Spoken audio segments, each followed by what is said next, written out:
dari beban-beban yang diderita seseorang di dalam kehidupan dunia, Allah akan meringankan bebannya daripada beban-beban yang harus dipikulnya di hari kiamat nanti. Wallahu fi aunil abdi madamal abdu fi auni akhihi. Allah senantiasa akan menolong seorang hamba selama hamba itu masih mau menolong saudaranya. Allah selalu akan menolong seorang hamba selama hamba itu masih mau menolong saudaranya. Apabila kita sudah berpangku tangan terhadap kesulitan orang lain, biasanya pun pada saat kita mendapat kesulitan, kita akan sulit juga memperoleh pertolongan. Nah, riba alias renten, kedoknya adalah menolong orang, tapi sama juga bulu buntutnya dilepas, palanya dicekek. Menolong orang pada akhirnya menjadi beban bagi seseorang, dan memang mencari orang-orang yang berada dalam posisi kesulitan, biasanya di daerah-daerah di mana musim paceklik, jadi lapangan kerja sulit, sedangkan urusan perut tidak bisa ditunda. Akhirnya orang terjebak ke dalam rentenir, ke dalam riba, ke dalam renten. Bunga berbunga, sehingga satu saat jumlah bunganya bisa lebih besar dari jumlah pinjaman pokoknya. Kemudian kalau juga ternyata tidak bisa dibayar, rumah jadi taruhan. Memang rumah satu-satunya, begitu rumah ditarik mulain camping. Bukankah pada akhirnya akan mewariskan kesengsaraan? Oleh karena itu, kepada kita berusahalah jangan berhubungan dengan rentenir, jangan makan renten dan riba. Kepada mereka yang melaksanakan riba, walaupun mendatangkan keuntungan materi, tapi percayalah, harta yang didapat dengan jalan riba tidak akan membawa keberkahan. Manakala tidak membawa keberkahan, dia tidak akan mendatangkan ketenangan di dalam kehidupan kita. Oleh karenanya, memakan harta riba termasuk perbuatan yang merusak sendi-sendi kehidupan sosial, merusak kehidupan orang lain, merusak kehidupan masyarakat, tetangga, pergaulan, dan sebagainya. Yang kelima, wa akla malil yatim, memakan harta anak yatim dengan cara yang zalim. Nih, memang lezat. Anak yatim itu nggak tahu urusan apa-apa. Kita diamanahkan untuk mengurusinya. Kadang-kadang dibentuklah panitia penyantunan yatim piatu. Yatimnya mah tetap kelaparan, panitianya yang pada gendut.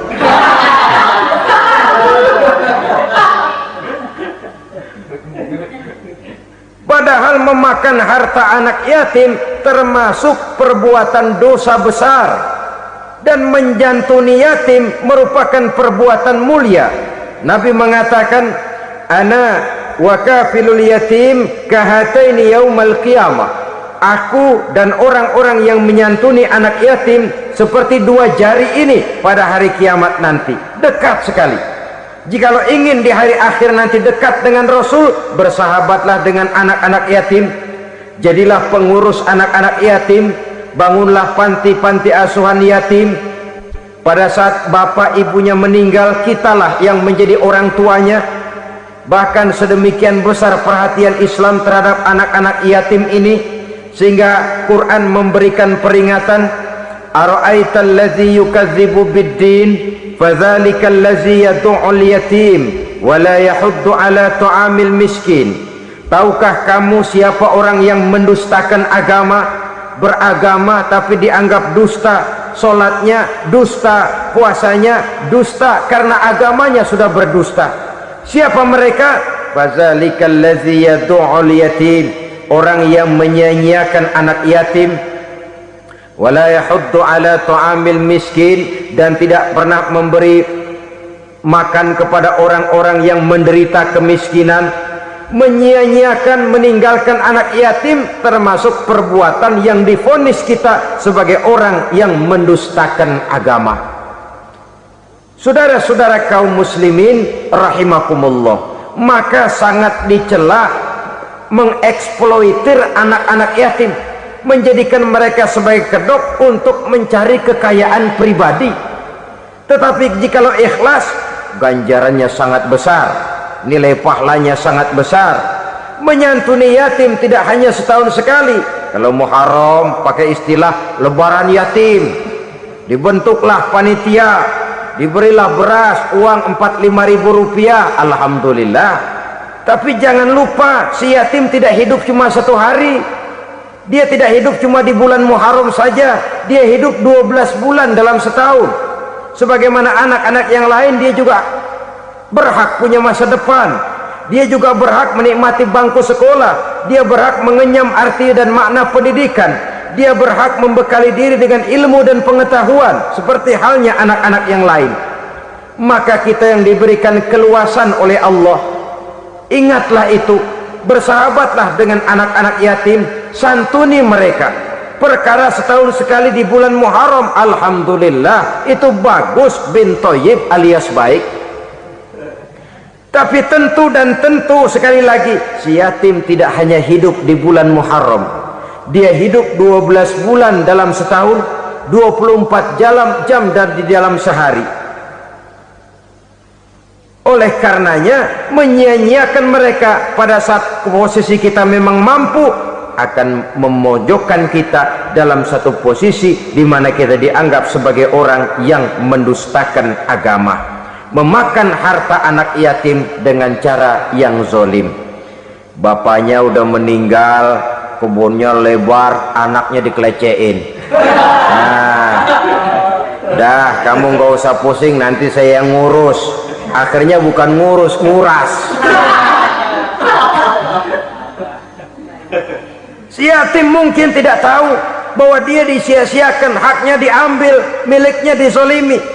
Tapi Allah yang akan membalasnya dengan seadil-adilnya.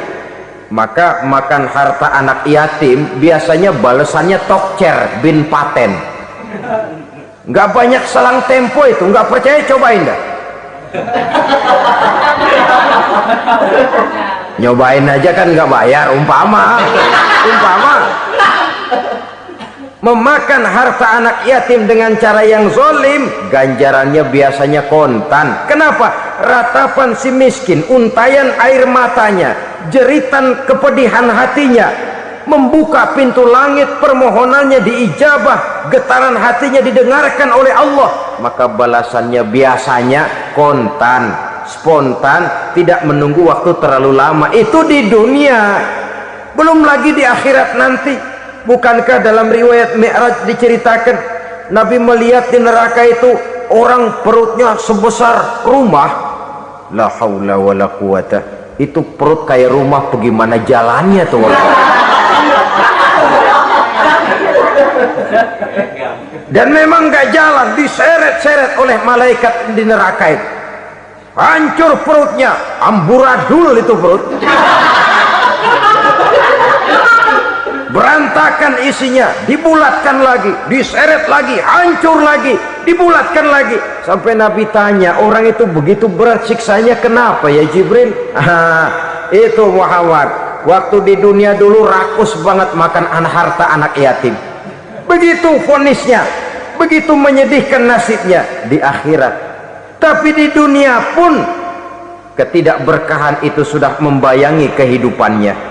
Oleh karena itu, kepada saudara-saudara yang mendapat titipan anak yatim, berbahagialah, karena semulia-mulia rumah adalah rumah yang di dalamnya ada anak yatim yang disantuni. Sehina-hina rumah adalah rumah di mana di dalamnya ada anak yatim yang disia-siakan. Begitu kata Nabi kita. Rumah yang paling mulia dalam pandangan Allah, rumah yang di dalamnya ada anak yatim yang disantuni. Rumah yang paling hina dalam pandangan Allah, rumah yang di dalamnya ada anak yatim yang nasibnya disia-siakan. Berbahagialah saudara apabila menjadi penyantun anak-anak yatim, pelindung mereka, sehingga mereka mempunyai masa depan sebagaimana anak-anak lainnya. Rasulullah sendiri sedemikian peka terhadap keadaan anak-anak yatim karena beliau sendiri memang mengalami umur 6 bulan dalam kandungan ibu beliau sudah ditinggalkan oleh ayahnya. Pada saat berusia 6 tahun ibu sudah meninggal, yatim piatu dalam usia di mana beliau sedang perlu belas kasih seorang ibu dan pengertian seorang bapak. Kepekaan itu lalu timbul, bahkan kemudian sampai kepada beliau berkata, aku dan orang yang menyantuni anak yatim seperti jari tengah dan jari telunjuk di hari akhirat nanti. Sedemikian dekatnya. Baiklah ya, jadi yang kelima, memakan harta anak yatim. Jauhi karena ini perbuatan yang merusak.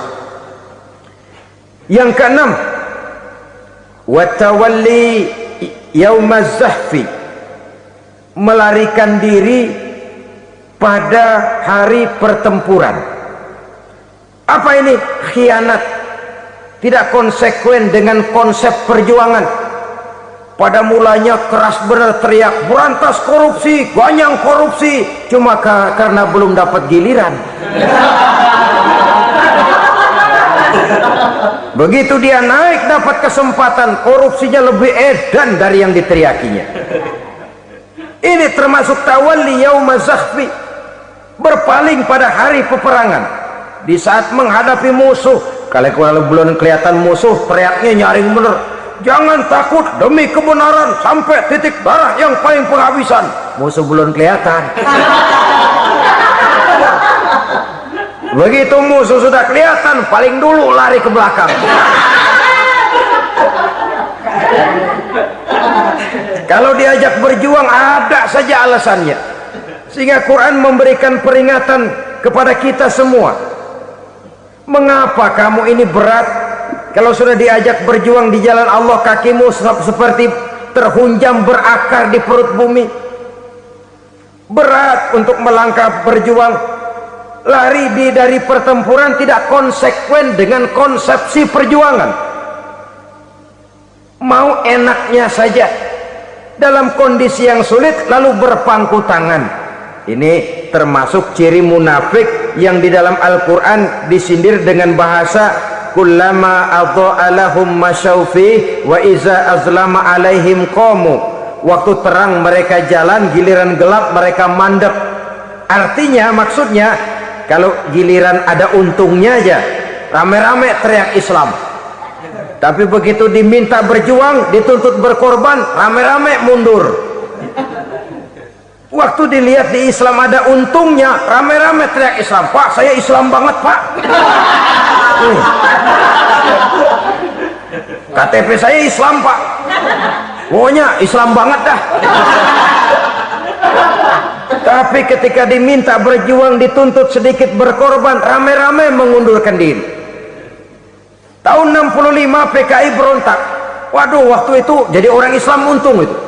Nggak dikejar-kejar, aman. Masjid rame, mobil-mobil mewah parkir di depan musola dan masjid. Kenapa? Waktu itu asal udah ke masjid aman. Islam selamat, untung. Tapi begitu keadaan aman, yang parkir di musola sepeda butut melulu.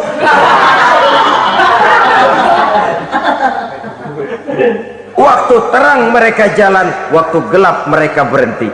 Dikala di Islam ada untungnya, baru wah Islam bagus, Islam hebat. Tapi waktu dilihat ada kerugian, jangan bawa-bawa Islam dah. Jangan bicara soal Islam, ini kan bukan soal agama. Bukan soal agama. La haula wa la quwata illa billah. Beragama kita ambil talfik fid din, mengambil yang enteng-enteng saja dalam urusan beragama ini. Tidak konsekuen kita dengan Islam kita. Seolah kita mau memilih mana yang terasa cocok sama selera kita, kita teriak Islam. Beratan aja dikit, rame-rame berpaling. Itu termasuk tawalli yaumaz zahfi. Para pengkhianat, mental-mental hipokrit yang tidak mau konsekuen menghadapi segala bahaya. Itu termasuk perbuatan yang merusak. Kenapa? Kalau cuma dia saja yang lari, mungkin tidak jadi soal, tapi larinya ini akan mempengaruhi orang lain. Nah, pengaruhnya itu yang dicegah. Sebab kalau satu sudah mulai lari, yang lain mulai ngelirik. Ketika yang dilirik kemudian tidak ada reaksi, dia akan ikut lari. Artinya apa? Seorang muslim harus konsekuen dengan konsep perjuangannya, dengan keyakinan keagamaannya, dan tidak memilih yang enak-enak saja di dalam kehidupan beragama. Lari dari pertempuran, bermental khianat, mengkhianati agama, merupakan satu di antara sifat yang merusak. Terakhir saudara, wa qazfal muhsanatil ghafilatil mu'minat, menuduh perempuan baik-baik yang tidak tahu menau tentang tuduhan yang dituduhkan kepadanya, menuduh perempuan mukmin yang baik-baik yang tidak tahu menau tentang tuduhan yang dilakukan kepadanya. Fitnah lebih bahaya daripada pembunuhan. Orang yang tidak salah bisa hancur namanya, orang yang berniat baik bisa ambruk perjuangannya oleh karena fitnah. Sehingga dikatakan al-fitnatu asyaddu minal qatli, fitnah lebih bahaya daripada pembunuhan. Maka memfitnah ini termasuk satu dosa di antara 7 hal merusak yang harus kita jauhi semampu kita, semampu-mampunya. Mengupayakan sebisa-bisanya jangan sampai terjebak ke dalam hal yang demikian. Malas berusaha. Orang kalau sudah terlalu asik berkhayal, menghitung bintang di langit, malas berusaha. Kalau ada temannya kerja jadi buruh kasar, bawa hasil yang merupakan jeripaya dan peras keringat dia, 1 minggu bergaji 10-15 ribu, diketawain. Apaan gaji lo 10 ribu 15 ribu, entar gua nih kalau ketembus 100 juta entar. Yang 10 ribu dan 15 ribu keringat orang itu dihina, itu dicela, tetapi dia selalu menghitung, entar nih gua, entarnya wallahu a'lam. Saudara hadirin yang saya muliakan, timbullah sikap malas padahal di tengah negara sedang membangun di berbagai bidang kehidupan. Maka sifat malas ini merupakan musuh kita, baik mengejar kemiskinan, baik mengejar kebodohan dan keterbelakangan kita di sektor-sektor lainnya. Alangkah akan terganggunya roda pembangunan di negara kita ini jikalau sebagian besar rakyat dihinggapi oleh penyakit malas, yang malas ini dilatar belakangi oleh penyakit tulul amal, terlalu muluk angan-angan, yang angan-angan ini dininabobokan oleh keinginan untuk mendapatkan untung yang besar tanpa peras keringat dan banting tulang. Sasaran yang lebih jauh, dan ini yang paling kita khawatirkan, hancurnya kubu-kubu pertahanan moral daripada bangsa kita. Kita sependapat bahwa lebih penting daripada membangun jembatan adalah membangun manusia yang membangun jembatan. Bahwa lebih penting daripada mengaspal jalan raya adalah membangun mental manusia yang melaksanakan pengaspalan itu. Dengan kata lain, membangun dan mempersiapkan manusia pembangunan. Tanpa itu, maka saya merasa khawatir kalau nanti kita tidak akan sampai kepada target yang kita harapkan oleh karena kandas di tengah jalan. Saudara-saudara kaum muslimin rahimakumullah, Islam sebagai agama yang mengajarkan manusia untuk berusaha dan mengeluarkan segala kemampuan untuk melaksanakan segala usahanya itu, sangat membenci sifat malas, sangat membenci sifat tulul amal atau panjang angan-angan. Dan oleh karena judi melahirkan 2 sifat itu, Islam sangat menganjurkan pengikutnya untuk menjauhi segala macam jenis perjudian, baik yang terang-terangan maupun yang dilakukan secara samar-samar, tidak ketara, judi canggih sesuai dengan canggihnya teknologi daripada manusia itu sendiri.